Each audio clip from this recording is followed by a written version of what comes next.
Hello and welcome to the O2 Smarter 100 webinar, Digital Marketing for Small Business. Today we're joined by Shah Osmond, Smarter CEO, Brian Lavery, who heads up small and medium businesses for Twitter across the Europe, Middle East and Africa region, and also Malcolm Bell, founder of Zagora and of MailCloud. Without further ado, I'm going to pass you over to Shah to introduce today's panelists and to take it forwards. Well, I was going to say good afternoon, but it's really like good lunchtime, everybody. I'm really excited because as any of you who follow me on Twitter or Facebook know, digital marketing is absolutely key for any small business. And for me personally and for Smarter, it drives a huge portion of our revenue, our recognition, our brand awareness. And there is nothing better than learning from the people who are doing it and have done it successfully themselves. I think it's also really useful to learn the mistakes that we make as well, because we all make mistakes. But if you're a small business on the call today, and I know that there's loads of you out there today on this call, so it's amazing that it's so popular on a 1 o'clock lunchtime slot. I'm really happy about that. I want you guys to have some real takeaways. I want you to have nuggets of information that you can go away and apply to your business this afternoon. That's what we're all about at Smarter. I'm a big believer in real life takeaway advice. So without further ado, I am going to pass over to Brian Lavery, who has got a few short slides. And as you'll see, Brian is of my school of thought that if you make your slides look nice, it makes it easier for people to follow.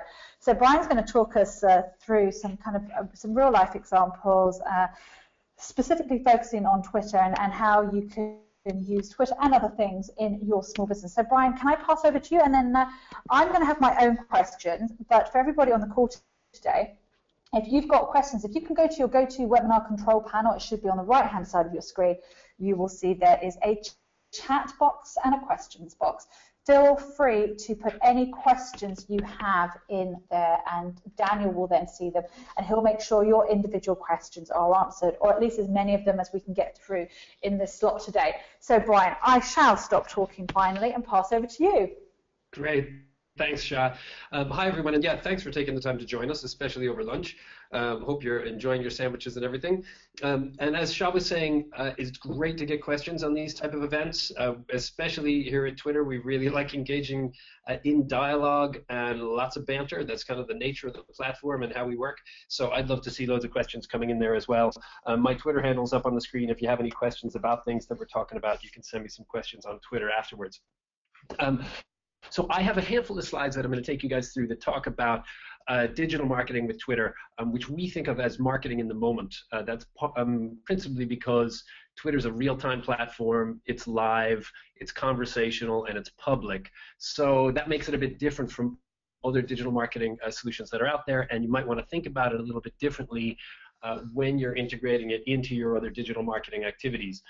For me, I like to think about Twitter as a bit of glue that you can use to stitch together all the other big pieces of your marketing activity online. So if you're doing Google AdWords, you're doing Facebook, other social media, your own website, email marketing, Twitter can help to integrate all of that and also serve to function on its own as in a standalone right.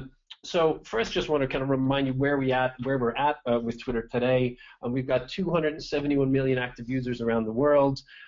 This is just a very recent figure from a couple of weeks ago. Last year we were talking about more than 15 million in the UK. We don't break out country-specific numbers anymore, but it's well ahead of that now. So certainly a critical mass. And all of those users are tweeting out more than 1 billion tweets every 2 days. So to me that means two things. First, it's a tremendous feat of infrastructure and engineering to deliver 1 billion tweets from 271 million active users to all of those users who are following all those people in real time across all sorts of devices and platforms. But it also means that all of those tweets are real expressions of intent and emotion and activity that people are engaging in that you can learn from and listen from. Those are opportunities to engage with those Twitter users. So every tweet, we think of as somebody saying, okay, here's what I'm doing right now, here's what I'm thinking. If you're a marketer on Twitter, that gives you an opportunity to speak to the right people at the right time. Particularly true because 80% of our users access Twitter primarily on a mobile device. So if you're talking to a potential consumer or someone in your marketing audience on Twitter, you're most likely in their pocket. And you could be talking to them at the moments when they are making purchasing decisions and they're kind of in a discovery mindset and thinking about the types of, they're looking for new ideas on things to buy, things to do, and they're in an open mind, whether they're sitting on the couch at home, watching TV, or out in the pub on a weekend, or commuting into work. So we also have seen from some of our research that businesses that connect with users on Twitter can see that translate into real results. So here's just a couple of statistics from research that we did about 6 months ago, where we surveyed Twitter users who followed small businesses. These are UK numbers that I have on screen here. And first, the users who we talked to first said that they felt more connected with businesses that they follow. They're more likely to visit small businesses when friends recommend them on Twitter, to quite a significant extent.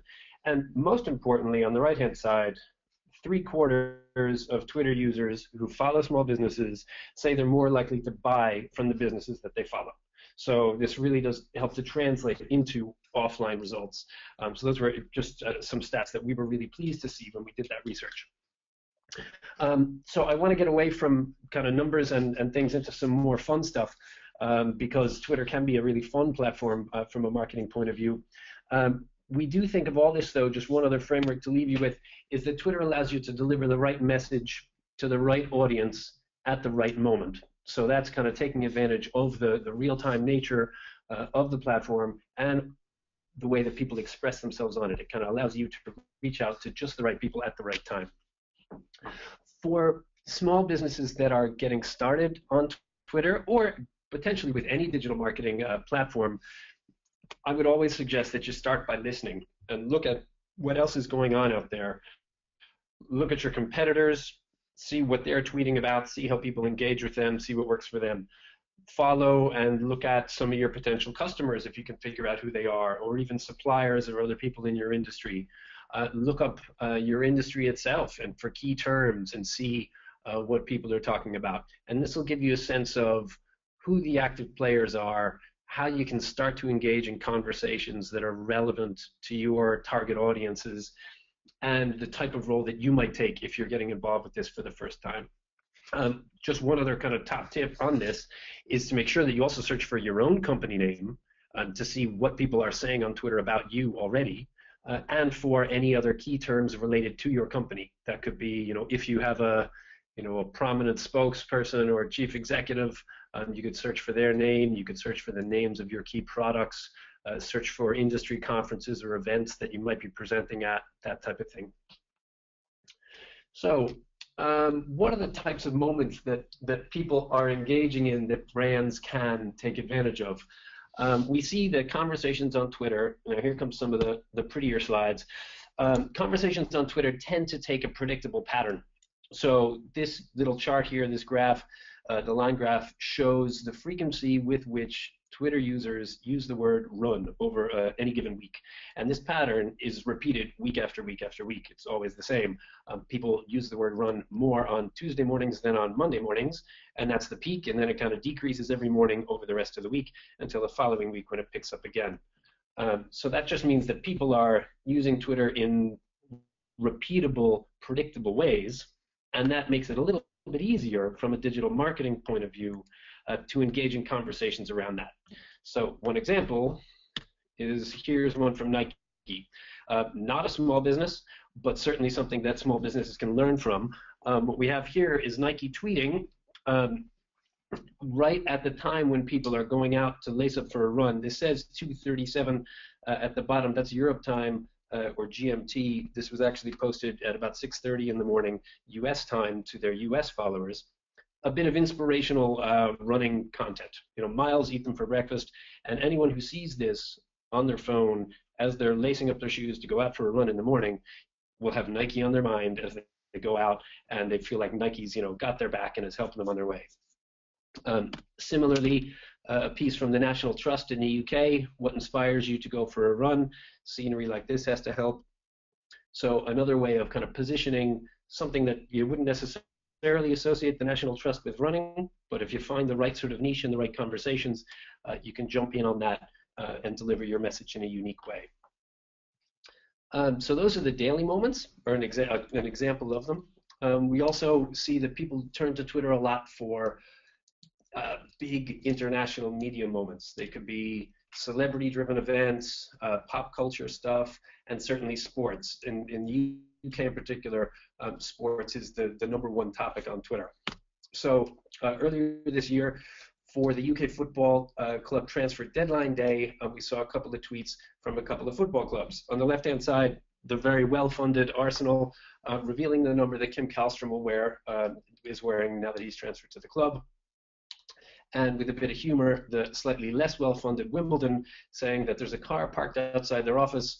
If it belongs to a player, he's probably in our price range with, I don't know what that is, a little Opel Corsa or something like that. So similarly, you can see brands jumping in on big events that they might be linked to. We've seen lots of little food takeout chains jump in on conversations around the Oscars when Brad Pitt was eating pizza and that sort of thing. Brian, can I just highlight something there on the transfer deadline day? What I think is quite interesting, if you look at the Arsenal, very big club, and you compare it to Wimbledon, not quite such a big club, yet Wimbledon had that tweet favorited 3,500 times, which is actually more than Arsenal did. So I think it just goes to show that when you target your message correctly, you can be the smaller player and still have a bigger impact. Absolutely, and a little bit of personality also goes a long way. Twitter is the kind of place where people don't take themselves too seriously, and they appreciate a bit of humor. So I don't want to eat into all our time, so I'm going to go through just I think I have 2 more examples go ahead. of similar sort of brands kind of jumping in on conversations with different types of content. This is a classic example from O2, of course, the mobile phone company in the UK, which is a wonderful Twitter account. They really kind of get it for a whole bunch of reasons. Sorry about all the text on this page, but if you guys have, this example is, I think, more than a year old, but it is just a great way of mixing kind of brand personality with customer support and also dealing with criticism online in a public forum. So if you can see on the right-hand side, I'm not going to embarrass myself by trying to read this out, but a Twitter user called Oh, go on, please, Brian, please. You might do it a little better than I would, Shah. I don't know. We could take turns, maybe. I'll do one if you do one. Do you really think that everybody wants to hear us do that? I don't. Well, we'll see. They can vote on it. Daniel can maybe put up a poll, and we'll see if people really want to hear that. So this obviously O2 comes back and speaks slang. They match the slang voice that their user is kind of criticizing them with, and this conversation actually made it into mainstream traditional media as a result. The guy apparently doesn't know what a router is or which router he has from O2, and they give him a little bit of pretty basic tech support there. So that's the sort of fun example where you can really express your brand personality in a nice sort of way. And this is not, this doesn't have to be O2. You don't have to have a social media department to do this sort of thing. Twitter's the sort of thing that once you get the hang of it, can be really easy for one person to manage. One other example here from Innocent Drinks, which you guys probably know, the kind of the smoothie brand, which started out certainly as a very small business and has grown into quite a successful brand. Tweeting something that has nothing to do with their product is just a bit of fun. It's about dropping 2 hula hoops, into a cup of coffee to make something that looks weird, and it's just a bit of a fun image. So this is the sort of thing that that also goes down really well on Twitter, just because it allows people to feel like, oh, there's real humans behind the company that's out there, and people feel that sort of affiliation with the brands that we were talking about before. So where that leaves us is a bit of this is kind of more of a marketing science slide, which you guys are probably familiar with. Thinking about whatever digital marketing platform you're using, think about where it fits into your overall marketing strategy, and that this traditional funnel on the left, from awareness down to consideration to research and to purchase, how are you using different digital platforms to address the different stages of that funnel, and that also helps you to measure and learn from what you're doing over time and to make sure you're getting a good return on what you're putting into it. So if you're trying to drive awareness, and I have Twitter language on the right-hand side, and we get, there is another slide I haven't included that kind of matches our advertising products against these goals, but kind of leaving that aside for now, you could apply similar sort of logic to, any online advertising platform. Are you looking for overall awareness to drive impressions, or are you trying to drive people to your website in order to get them to actually buy stuff down at the bottom of the funnel, and that sort of thing? Finally, I do have one slide on Twitter ads, which is about kind of the new approach that we have. And this is basically looking at a couple of different ad products that we have, from followers, website clicks, tweet engagements. These are the type of ad campaigns that you can run on Twitter now, and those do match up against the different stages of that funnel. So I lied, I actually did include this slide. Sorry about that. But can I do one more? Yeah, go on, do one more. I want to come back and ask you about Twitter ads anyway, so go ahead, do one more, and I've got a couple of questions for you, and I'm sure Daniel's collecting the questions from the guys in the audience. Brilliant. So very last one is this one, which is just kind of a couple of resources for people. If you have if you're able to take a screenshot of the webinar presentation now, this is the slide to take a screenshot of, just because it has a couple of links in there. I tell you what, Brian, would it be okay with you if we emailed this to everybody who's registered on the webinar? Sure, absolutely, yeah. Yeah, so in the show notes, what we'll do, guys, is everybody who's registered for the webinar, we'll send show notes out, which will include all of these links, so you can go directly there. But feel free, it'd be great if you could talk through these things, Brian, because I know the O2 Social Insights is hugely powerful. Yeah, so O2, we partnered with O2 when we launched our advertising platform in the UK last November. O2 set up a kind of a social media measurement tool called Social Insights that they built themselves, which is fantastic, which allows businesses to track basically their how they're performing on Twitter versus peer companies based on number of employees, the industry that you're in, the region in the UK where you're based, that sort of thing. So if you say, okay, I'm in retail I don't know, I'm in London, I'm in retail, and I've got 20 employees. Let me look at everybody else in that sector. And it helps you to kind of then go through and look at some of those companies and see, okay, well, what are they doing that's working well? How can you learn from them? And we're giving £50 of free Twitter advertising credit to everyone who signs up to that tool. You don't have to be an O2 customer. That's the link to it there. It's o2socialinsights.o2.co.uk. The other links are for Twitter-specific resources. T.co is just kind of our link shortening service. So t.co/webinars has recordings of all of the kind of Twitter for Business webinars that we've done over the last 6 months or so. Some of them delivered by me, so if you don't like the sound of my voice, then avoid it. The third is Twitter email updates. If you want to hear more from us on specific kind of best practices and tips by email, that's the link to go and sign up for our email updates. And finally, the UK small business account, from which we do a lot of our tweeting on small business topics, is Twitter UKI_SME, which is probably the ugliest Twitter handle in the world, but UK and Ireland, we couldn't leave Ireland out because we're based in Dublin, _SME. So that's it. Thanks for your awesome. Thanks for sticking with me. Thanks for sticking with me. Yeah, and fire away with the questions. Okay, so I've got a question about Twitter ads, and then we'll open up to the questions from the audience. Who do Twitter ads work best for? So who's if you were a small business, who would you say would be kind of the best place small business to benefit from using Twitter ads? Good question. In a lot of our internal even training materials over the last while, Twitter has used this. When you go for your kind of new hire orientation, and they send you off to San Francisco to get indoctrinated, they use this typical fictional business called the Barista Bar, which is a fictional coffee shop, and that's the one that they always show kind of tweeting and using Twitter ads products.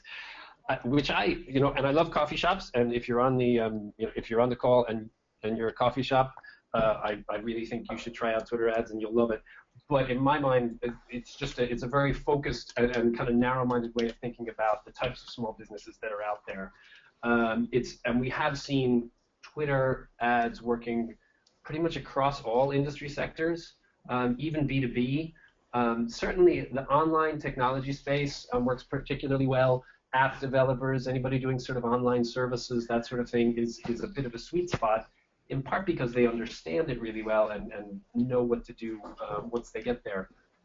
I guess the number one thing, the number one ingredient for a successful Twitter advertiser is a business that is already using Twitter for their organically free for their marketing. So if we wouldn't want someone to jump in, join Twitter, and try and advertise on day one, the day when you set up your Twitter account. That would be, a bit foolish and premature. You really need to kind of get to grips with what's going on. Yeah, I agree with that, Brian. From my experience, what I've seen, that the small businesses I've seen who've been really successful are those that have already got at least 6 months, if not more than that, activity on Twitter where they've built an engaged fan base. It might not be big. It might just be 100 people, and then they start using the Twitter ads to do really specific, and the ones that I've seen that I think worked really well were local specific, and they were based around a time. So it was almost taking the Groupon concept. I saw some local businesses in Greenwich who I follow because I live in the area, and they would on a Wednesday night they will tweet out a special offer in the restaurant, and they'll use Twitter ad, and they'll place and I think that they were doing similar things with Twitter without the ads, but obviously now with the ads, they get a broader reach. And these companies already had established a voice on Twitter, and I think that was a really important element of it. Yeah, exactly. So it's because all an Twitter ad will do is to take some good piece of content that someone is already tweeting and get it in front of additional people who don't follow you yet. Exactly. Or get it into the right people at the right time. So the ad gives you the bit of targeting and the bit of extra reach, but you need the good content to be there to begin with. Yeah, I think creating great content is so important, no matter what business you're in as a small business. And I think it's really interesting. I think we've almost come full circle. We started off back in the day where content was king, and then content became like, the poor cousin, and it was worthless, and then there was this free crap all over the place. And now I think people have come back to recognizing that with such a plethora of things and stuff trying to vie for our interest, if you as a small business owner can create interesting content that's useful and valuable, and it's sometimes humorous and engaging, then you've got a far greater chance of connecting with your audience, whether that's through Twitter, through other social media, through your own website, through your sales copy, whatever it is. You're absolutely right, Brian. You've got to create the right content first. Yeah, and one other thing that we've seen that makes that easier is, and this sounds a bit cliched, it's like a Shakespearean sort of thing or whatever, but it's being true to yourself and being authentic. So, if just being funny or clever or witty doesn't come naturally, don't force it because it won't work. Take what really kind of ticks your boxes and what you care about and what your business cares about, and that could really just be, supporting people who work in your industry, something about, enthusiasm for your products and how your customers use them really well. That sort of thing goes down really well because it shows, some sincerity. So you don't need to stretch and try and be something that you're not either. Perfect. Can we pass to you, Daniel? Daniel, can you bring in some of the questions? Yeah, sure. And I'm going to mute myself so that Daniel can bring up some of the... Okay, first of all, someone was asking about the O2 Social Insights website. Just to confirm, the O2 Social Insights website is http://o2socialinsights.o2.co.uk. So that's what works. Duncan Ford asks, does the relationship with small and medium enterprises and Twitter, your second slide, Brian, apply to all business sectors? So which the one about this is kind of how people feel connected with businesses that they are that they're following, the one where I kind of had 3 pie charts? I think so, yeah. If that's Yeah, if that's the one we're talking about, that's a good question. The research that we did was particularly for people following small businesses. So those stats that said, 85% of people who follow small businesses feel more connected to them, and 72% are more likely to buy from them. Those are particularly true for smaller businesses.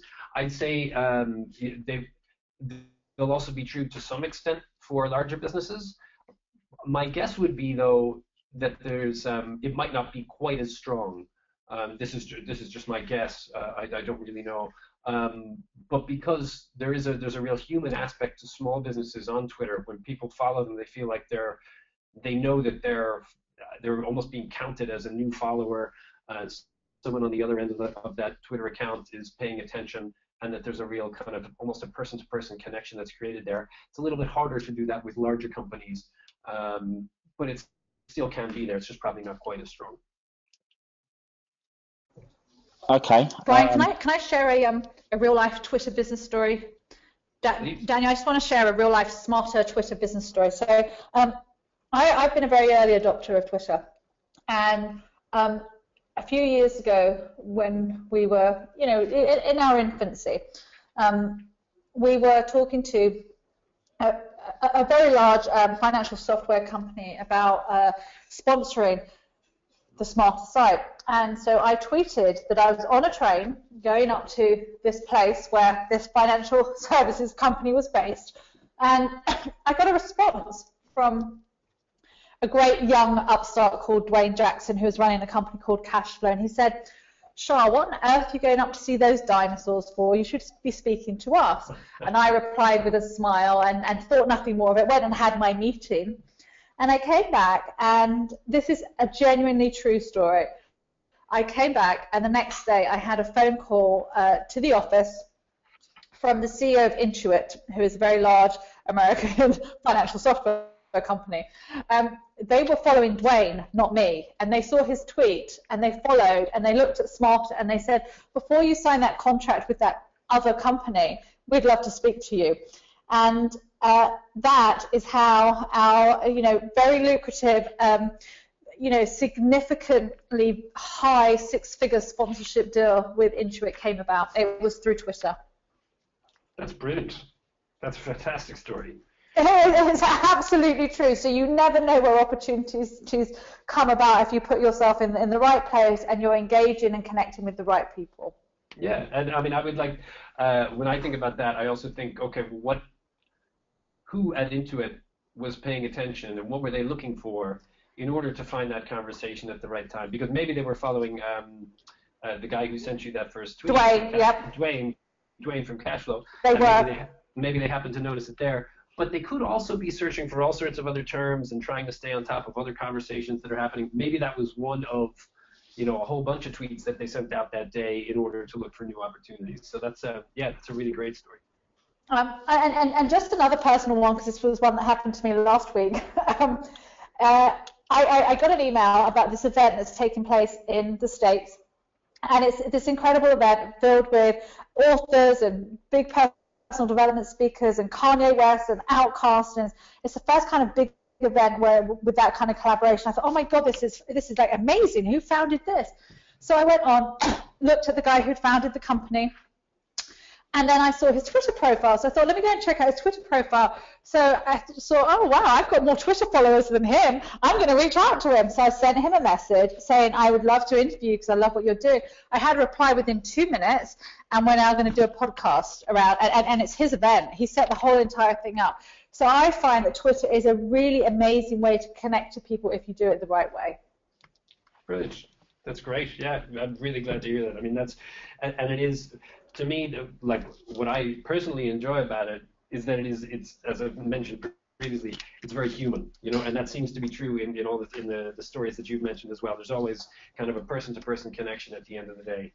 Totally. So if you're a small business owner listening to this and there's someone that you want to reach out and connect with, I would strongly recommend following them on Twitter, really getting to understand who they are as a person, what interests them, and then finding some commonality which allows you to reach out and initiate a connection with that person. It's worked for me every single time. couldn't say it better myself. So I'll come and do your PR for you, Brian. Don't worry. Daniel, have we got any more questions? Otherwise, I would love to bring Malcolm in now because he's got an awesome story. Okay, if we do one more question and then we'll pass over to Malcolm. Sure. Is that okay? Actually, this is Absolutely. quite interesting because this connects to what you were saying. David asked, he's heard the advice, follow all the followers of your competitor, but it sounds a bit aggressive to him. What do you think about that kind of strategy? So follow all followers of your competitor? Yeah. Is it a bit aggressive to follow? I mean, personally, I think, follow them if you're interested in what they have to say and you want to, if they are people who actually matter. That does seem a bit indiscriminate to me. I would think that, and probably the reason why most people would do that, or why David has heard that advice, is that there has been, and there still is in some quarters on Twitter, kind of a culture of you follow back whoever follows you. So I guess the idea here would be you follow all of your competitors' followers, they'll start following you, and then eventually you can poach some of them away from your competitor, and they can become your customers instead of theirs. To me, that seems a bit, it does seem a bit like a crude way to approach it. I would personally like to think that you could build up some of your own good content strategy and get it out there yourselves. And if you do need to get your content in front of people who aren't following you yet, you could use Twitter ads. You could use that £50 credit from O2 to get started with that.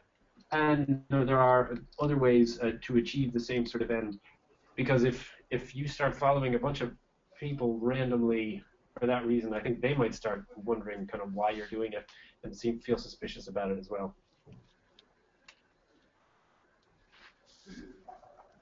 Great. I think that was a great answer. I mean, just my take on that, David, is that definitely think it's good to follow your competitors because it's just interesting to see what other people are doing. That's why I always recommend everybody sets up a Google News alert for their competitors because that's also really a great way of understanding what they're doing in the digital space. But going to the extent of following all the followers who follow your competitors, is going to clog up your feed and your stream, and I'd really quite honestly just be more interested in following my competitors and people that I'm genuinely interested in. Malcolm, I would love to bring you into the conversation right now. So Malcolm has a great history as being the co-founder of a fitness apparel company called Zagora, of which I am both a fan and a customer. But he also has a new startup that is just about to launch. And so Malcolm, it'd be great to bring you in and to get kind of some overviews from you in terms of the lessons that you learned at Zagora in terms of this huge success that you had launching a purely digital e-commerce based business, and what your plans are for your next company and how it is going to actually help small businesses as well. So Malcolm, can I bring you in? You certainly can. Hello, Shah. Hello, everybody. Fascinating discussion up until now. I think everything that Brian and Shah has said is certainly true. My best performing advert, in fact, on Twitter was an advert that said, "Follow me, please. These Twitter ads are expensive." I wrote about that on my blog. I had a 9% click-through rate, Brian, and a 2% average follow rate, which I'm sure you'll agree is pretty epic. Targeting people in the digital space that would obviously appreciate the humor. But I think, the most important thing certainly about social media is that it's just people, right? So marketing is just trying to reach the right people at the right time, at the right place, as Brian said. And so on the other end of the Twitter account, reading your tweets are just people. On the other end of Facebook, when you do Facebook ads, it's just people. And so you have to have those messages that you think are going to appeal, obviously, to the people who are most likely to be interested in whatever product or service that you're selling. And certainly, I think it can be a little bit intimidating when you see examples from super brands like Nike and Innocent and others. But in all honesty, anybody can use social to craft a message, and you don't need to have much of a base. So if I think of my experience, Zagora, a company that I founded with my wife starting in July 2011, we exploded sales. So in our first 10 weeks, we sold 100,000 products. In 18 months, we did revenue of $30 million from only investing around £10,000, mainly using social media. And so in the beginning, actually, we used Twitter. Twitter was our first platform in terms of appealing to people on Twitter that were women that we targeted using the plain vanilla search. We were looking for women that had in their profile data, sports or fitness. And I'd honestly just send tweets from our Twitter account. I'd never used Twitter before. It was from @Zagora, and I'd send tweets such as, "Hey, @Shah, would you like to try a pair of hot pants?" And of course, you had to send quite a few tweets to get a response, but slowly but surely after a while, I had 500 women that agreed to try a pair of hot pants. Some, of course, reported me to North Staffordshire Police at the rather perverted suggestion that they try hot pants and give me their address. I can send it to them. But that's another story perhaps for another time, how I got out of that. But that was what the product did. So the products were literally kind of sports pants that would heat you up and help you get more out of your workout. And I built my first audience base of 500 women on Twitter. We had around 2,000 followers. And it was from that base that was enough, frankly, to get up to around 10,000 fans on Facebook, because the deal was very simple. I would give away a free pair of hot pants to these women that I had met on Twitter, and they would come to our Facebook page and write a very honest review about what they made of the product. And those 300 people that came, 200 disappeared and ended up on eBay and who knows what. The 300 that came that wrote honest reviews, those reviews were seen by their friends. We projected those reviews to the homepage of the website, and that was really how we kickstarted the whole business. And so that's how we used social, certainly at Zagora, very much a sort of e-commerce pure play brand, if you like, direct to consumer. We had to make the product, ship the product, and there had a whole supply chain complexity around that. And as much as I enjoyed myself, I really realized during the sort of 3 years that I was running Zagora on a day-to-day basis that really what I was good at was the digital side, the audience building, the marketing, the messaging, developing a personality, which has been spoken about already as key. And so whilst I didn't really have a personal interest in the product, there was a lot of what the business did that was that I was particularly good at. And that was really then a segue into my new startup, which is called MailCloud, which is designed to help small and medium-sized businesses work easier and faster. So it's the world's first peer-to-peer mail client. So it takes advantage of the fact that two users have the same mail client. So think of it as a sort of real-time communication tool where it's super easy to share files, to share conversations with people across devices, across channels, all in one place. And that's a very different proposition because there is no product as such. There's no product sitting in a warehouse. There's nothing we have to ship. There's no supply chain. There's no customer email saying, "Where's my stuff?" It'd be interesting to find out from Shah how long it took for her to receive her first order. I think you were quite an early customer when our systems weren't quite what they are now.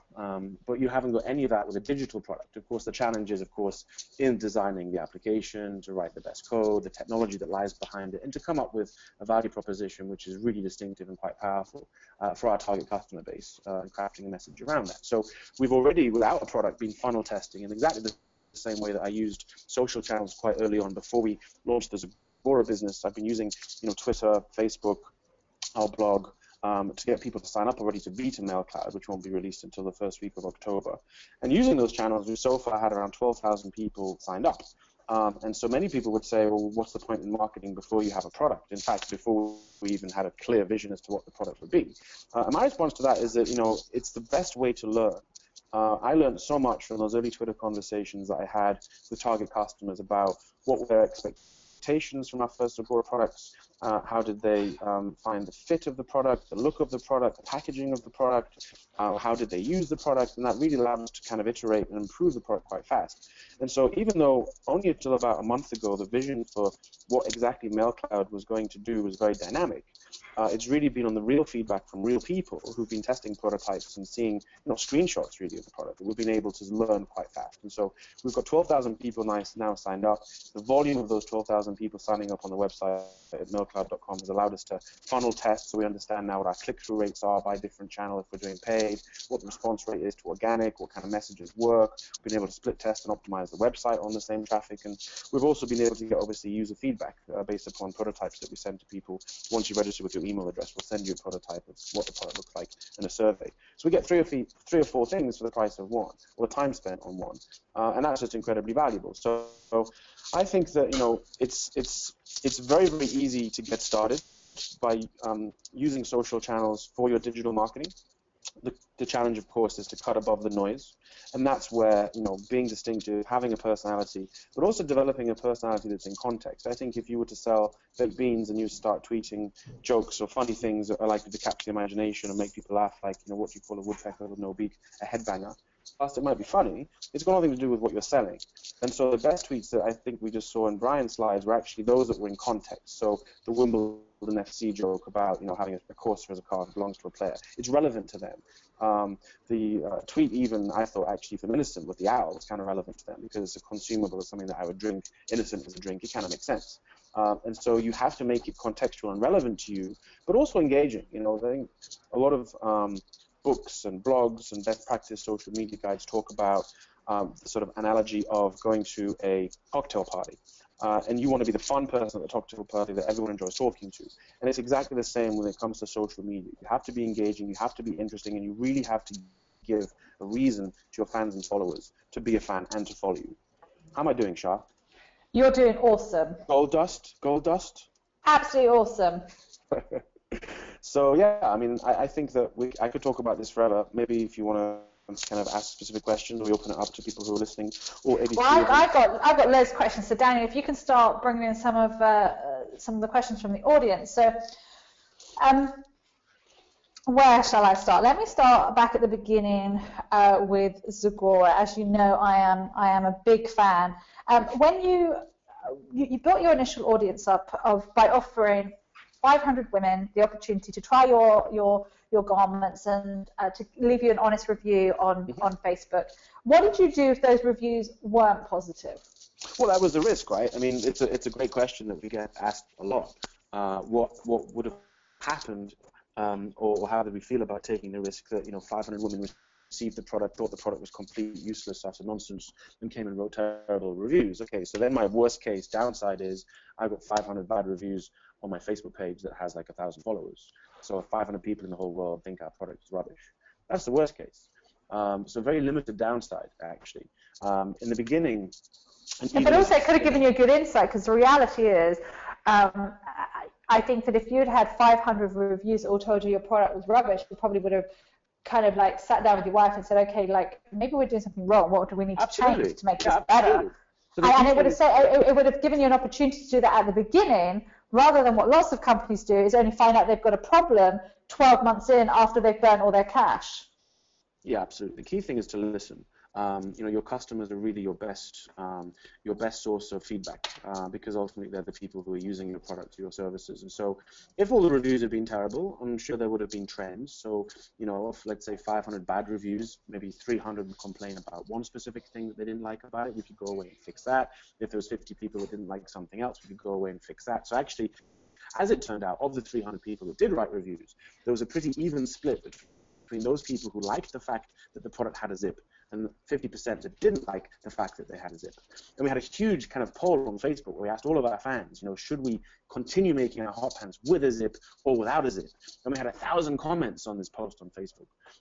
And it was roughly around 49% said, let's keep the zip. And 51% said, actually, no, let's do away with the zip. And it was a hugely challenging decision. What do you do? Do you keep the zip or not keep the zip? And so in the end, I think we got rid of the zip just because it was, fairness and balance. I think the right thing to do. It was also a bit cheaper for us, frankly, to make the product without a zip. But yeah, feedback is everything. So you were using customer feedback to actually develop the product kind of in real time. Exactly. And I was actually going to ask you.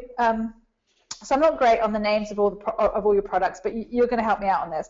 So I remember when you launched, you had and the way I came about Zagora products to start with was because in the winter I get freezing cold and I'm running, so I know that your products they help fast track weight loss, they help your muscles, your joints, help you work out, you get more from your workout. It's all been scientifically proven. But for me, to be honest, one of the key things was, I could go running in the park without freezing my butt off. That was quite a bonus for me.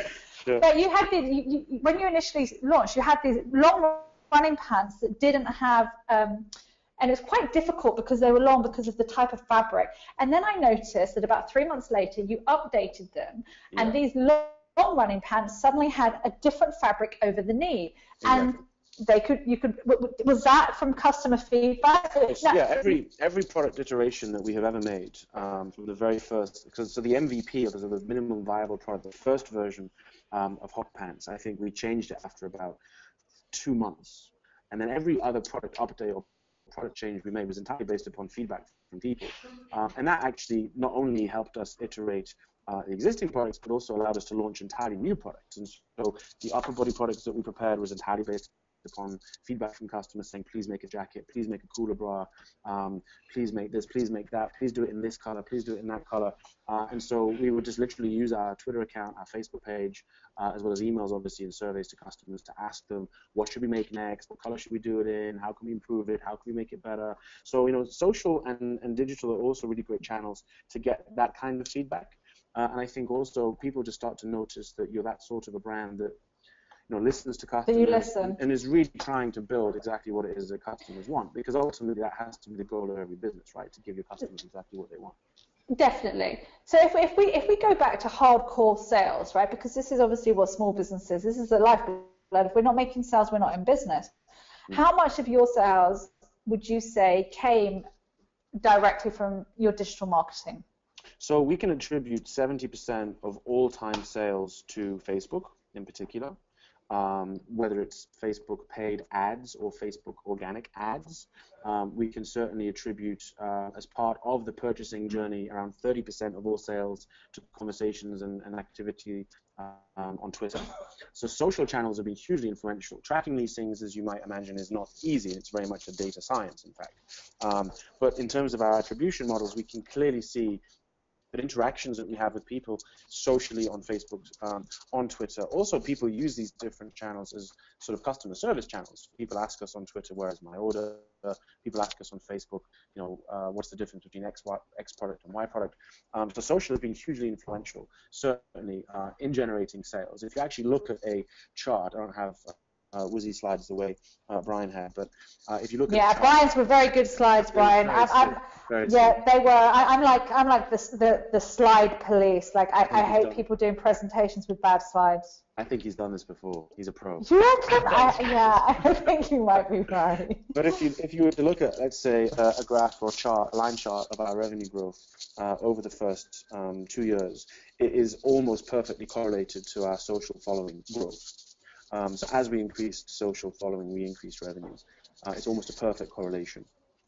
Okay, so see that's really fascinating, particularly for these guys on the call, because sometimes you're absolutely right. We think of big businesses, it's easier, they've got more budget, they've got more people, they've got more time. They've got more time because they've got more people, so they can allocate those people over there to do nothing but this. But actually, the truth is, in your case, you built a very significant business with very small amount of investment, and you did it yourselves, and you did it through digital marketing. I mean, it's a phenomenal story. So I think what I'm really fascinated in is how are you going to replicate that with MailCloud? So it's interesting. This is a particular passion of mine as well. You're like, it's like you were the guest made. Yeah. Exactly. So I'm a huge Evernote fan. I'm probably, it would go so far as to say I'm like an Evernote groupie. And having a look at MailCloud, can you explain exactly how it's going to work so that for these small businesses, how is it going to make our lives easier? So for me, I know for sure that any time I can use technology where it saves me time is a good day. But often, I have to be honest, I try out apps and new things, and I spend a couple of hours getting used to them, and then I never use them again. So how are you going to make this stand out in a crowded market? And so, for example, how does it differentiate from things like Dropbox or Evernote, and what's the customer journey going to look like? Exactly. Okay, so basically, the thing about small and medium-sized businesses is that you're incredibly busy as a person because you're having to do lots of different things at once. You're working with lots of different people. Most of the early-stage companies that I know already have a Dropbox. They already use Evernote. They already use G Drive. They might use some kind of a project management app like Basecamp. They might use an email app for external communication. And so the problem really is managing all of these kind of organization tools. At Zagora, in my first year, I received 145,000 emails. It was like 400 a day. And I honestly spent 2 or 3 hours each and every single night organizing my organization. And so what MailCloud does is you can connect any existing email account, whether it's a Gmail or a Hotmail or Yahoo or a corporate account, whatever it is. And what we do is we download your entire history of emails, your entire history of files. We instantly organize them for you into folders by person, by topic, by company. We organize them as well by file type. And for everyone else that you work with, so I mean it's designed for people that work in small teams, you can communicate in real time. So it's the first peer-to-peer mail client to the extent that if you have MailCloud and I have MailCloud, when I send you a message, it's not actually an email. where you're kind of stuck and limited in one particular format. It's real-time communication where you can drop into like a timeline, a file, you can comment on it, you can talk about it, you can edit it together, you can have much easier and faster conversations. At the same time, we know that a lot of people have very strong passions for existing tools that they're using. So the idea is that with MailCloud, you'll be able to use your existing Dropbox, your existing Evernote, your existing G Drive, whatever it is that you're already using. MailCloud is really that kind of communication platform. So you have in a lot of the market kind of collaboration apps that are designed at sort of helping small and medium-sized businesses work together in teams. The problem is that that excludes email. So I need to have like a separate app that I use for all of my emails. And the problem with that is that actually I don't want to have two apps. I want to be able to communicate with everyone universally from just one place. And that's really the benefit of MailCloud. So we take all of the history and metadata from your email account, and we use that to build you a highly personalized solution, which allows you to work easier and faster, in particular in teams, using everything that you're used to using. Does that make sense? Makes perfect sense. Can I put myself forward for being a case study? Yeah, absolutely. Well, anyone can sign up at mailcloud.com to beta, and I'll be sure that you guys get an invite, and anyone who's listening, if they want an invite to test it when it's released, we'd love for them to tell us what they think. So I've got a couple more questions. When you're talking about funnel testing, and I'm really interested. So one of my big things with small businesses when we talk about digital marketing is, I believe all the power is in your database. We did an event, a live event the other night, a live smart event the other night, where we talked about your database is your marketplace. So I think social is great, it's really important, but I'm a big believer that you've got to use social to drive your email signups. That actually what you really want to do the whole time is be looking at how can you convert somebody from following you on Twitter or liking you on Facebook or connecting with you, however they do, to actually signing up and giving you their email, because that's when you can really start to engage with them as a potential customer. So how did you get 12,000 signed up already? And what was the incentive? So the 12,000 who've signed up so far, the incentive was actually an emotive incentive. So 12,000 who've signed up so far have come from really 4 different sources. One is Twitter ads, where we've been experimenting with targeting men and targeting women and people on Android devices and iOS devices that have certain interests or follow certain people. Mainly, I have to say, those people who are sort of technology early adopters who work in the technology business or in the digital business. Certainly the highest kind of conversion rates have come from those people. Second source has been really using ads on Facebook, very similar targeting by person, device, location, interest. The third source has been through kind of buzz testing that we've been doing. So by using content marketing, I reached out to some of my friends at Product Hunt, Ryan Hoover, who featured us there. It's kind of like a really huge site that basically features the new and upcoming applications. So we had like 2,000 signups that just came from Product Hunt. We've done all sorts of blog posts about how we're using new technologies to build the product. So we're writing our iOS app for iPhone using Swift, which is the new programming language for Apple. So lots of traffic from people because the resources available to developers, because it's a new language, is quite thin, as we get lots of traffic from people who are looking for that. And the fourth one is just organically. And so MailCloud is such a good name. The way that we've kind of keyworded the site, we've been indexed quite quickly in Google, and so we tend to get around, I'd say, 50 signups every day just from people searching for mail or email in Google, which is kind of cool. And so that's how it's a great name. That's how, if you think we started back in February, 6-7 months, that's how you get up to 12,000 people waiting for your product before you even got it ready. Yeah, that's awesome. For me, it's fascinating, and I love all the drilling down into the data behind it. Can I ask you how much you've spent on your campaigns in total? Specifically campaigns or the business? No. So if you combine what you've spent on Twitter ads and Facebook ads, what I'm looking at for the audience is to see, what's it taken for you to get to those 12,000 roughly? I think it's cost per lead average is around 25 pence, so it's going to be roughly 3,000 quid.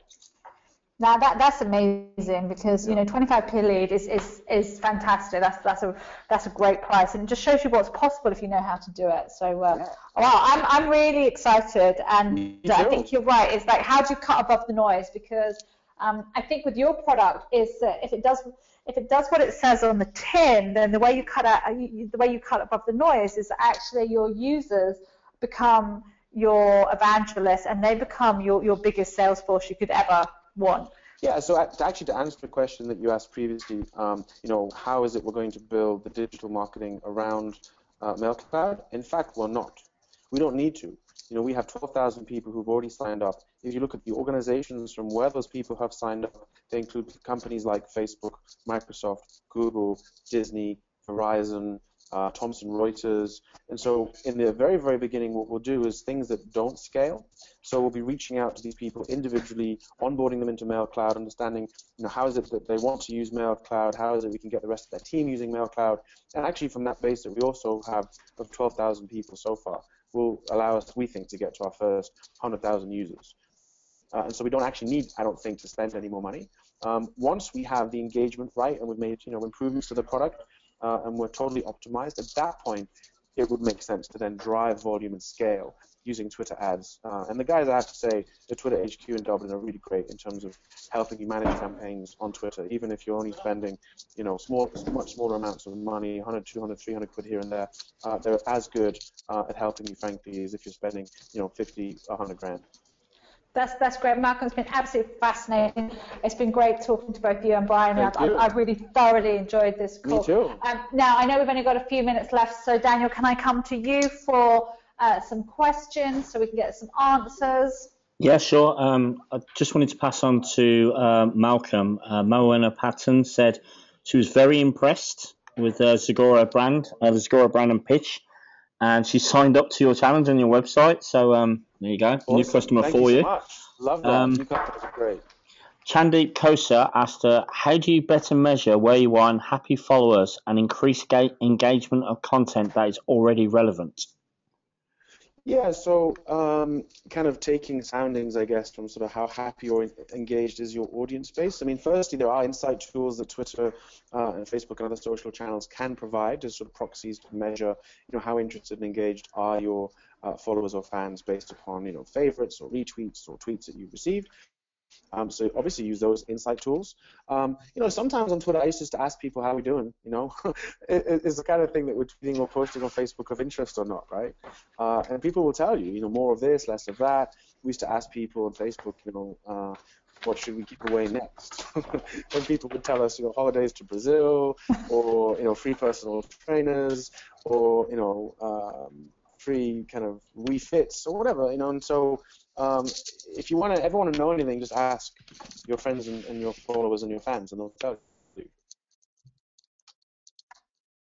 Awesome. Daniel, any more questions? Mark Nichols asked, what is the surefire way of increasing your Twitter followers? I certainly think you have to be active. So if you tweet interesting content, that's one thing, but it has to be easily discoverable as well for other people. So use hashtags for sure. I honestly see a huge difference in terms of the amount of interaction I have on Twitter when I use hashtags with every tweet versus not using hashtags, in all honesty. Tweet often, tweet value. So tweet things that you think are going to be of value, of interest, of humor, of engagement to the people who are following you that's relevant to your brand. Tweet to other people, engage with other people, favorite other people's tweets, respond to other people's tweets. Everyone thinks first and foremost about themselves, but the secret actually to Twitter and Facebook is to engage with other people. And so just do it yourself on your own Facebook account. Go to Facebook or open your Twitter feed and favorite some of the tweets of people who are following you. You will see immediately that they will start favoriting or liking your posts and your tweets. So you've got to get out there, and you have to be, no one likes the guy at the party who just talks about himself all the time, right? And everyone likes to feel loved. So just go around giving hugs. One other thing I'd add to that, and that is all perfect. That's I'm really glad to hear all of those tips, which absolutely we see work here. One other one is, especially if you're new to Twitter, make sure that people know that you're there. Put your Twitter handle on your business card, put in your email signature.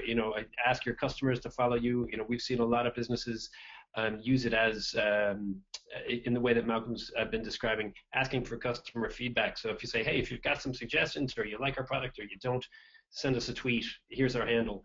And just people aren't going to follow you if they don't know that you're there. So that brings me up to a point I had, Brian. Oftentimes, for those who are a little bit later coming to Twitter, what happens if your Twitter handle that you want is being used by somebody else, but they're not using it? Is there a way of getting it back? Is there So if you have a business name and let's say somebody hasn't used it for 2 years, what can you do? Could I actually answer this question? Sorry to interrupt, because I had this exact situation for MailCloud. Well, I'm so pleased because I have a situation personally as well where somebody, I don't know who this woman is, has got the name Shah and she hasn't used it on Twitter since 2008. I mean, come on, give it back. I actually had this situation twice. When I first registered for Twitter in 2011, there was someone else that had @MalcolmBell, but they hadn't tweeted for 2 or 3 years. And so I went to the sort of resolution section of the Twitter website. I didn't know anybody at Twitter. I'd never spent a penny on Twitter advertising. And I just wrote a very nice email saying, hi, my name is Malcolm Bell. I want to use Twitter. There's a person that's using @Malcolm Bell who's never actually tweeted or hasn't tweeted in like 2 or 3 years. Could I please have it? And I had a lovely response from someone called @Captain or the Captain at Twitter HQ saying, yeah, sure. We've deregistered the account because they haven't tweeted. We sent them a tweet, no response. So now you can register it. So that was the first time I was able to get hold of the Twitter handle that I wanted. The second time was for MailCloud. So @MailCloud was actually being used by a company in Northern Ireland for their email marketing system, but likewise they hadn't tweeted in 3 years. And so I reached out to the people by now that I knew at Twitter and said, look, there's this @MailCloud. They haven't tweeted for 3 years. I'm launching a new business called MailCloud. I own mailcloud.com. I have facebook.com/MailCloud. I have a trademark for MailCloud. Can I please somehow get hold of the handle? And very quickly, likewise, they said, yeah, fair enough. We've written to this person. They haven't responded. They deregistered the account, and I was able to have it. So it doesn't take knowing, Jack Dorsey or Dick Costello or someone as high up as Brian Lavery to be able to get hold of your Twitter handle. Just use the tools on the Twitter website, and you should be able to sort it out. Right, but fortunately for me, I do know Brian, and now Brian is going to be my personal Twitter advisor. Yes. How do I get my name back? Yeah. Daniel. So sorry, Brian, go on. Yeah, looking forward to all the requests that'll be coming in my way now. So just to set people's expectations on that, and I'm really glad to hear, Malcolm, that you've had such positive experiences with the support from our guys here in Dublin. But do remember that anyone on even if somebody hasn't tweeted, they still may be using the account to consume tweets. They may be logging in on their phone and something like that. So just because someone isn't tweeting doesn't mean the account is inactive. And if you really, really want to handle probably the easiest thing to do is also to ask the person who has it. Send them a tweet and see if they reply, and ask them if they could swap with you. Exactly. It's also worth mentioning that you're not allowed to buy handles, right? Correct. There is no marketplace for handles. So if someone offers you a Twitter handle for sale, then be very, very careful, because if Twitter find out, you'll lose the account, basically. Yeah, don't tell me. Yeah. All right, guys. Daniel, I'm sure we've got more questions, but what I'd like to say is that we will have a recording of this. We'll have all the links. They will go out in the show notes. And if you guys on the call, and I know there's been tons of you today, so it's fantastic.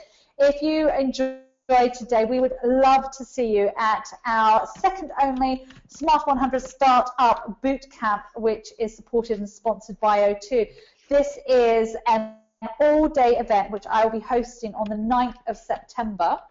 And if you guys want to come, O2 have made it possible for you to do that. Instead of the ticket price, which is £100, you guys get a courtesy of O2 for just £29. All you need to do is go to the link. Again, we will send that out in the show notes, and you just enter the promo code SMARTER2014. I would like to say a huge thank you to Brian and to Malcolm and to Daniel for organising and doing all the technical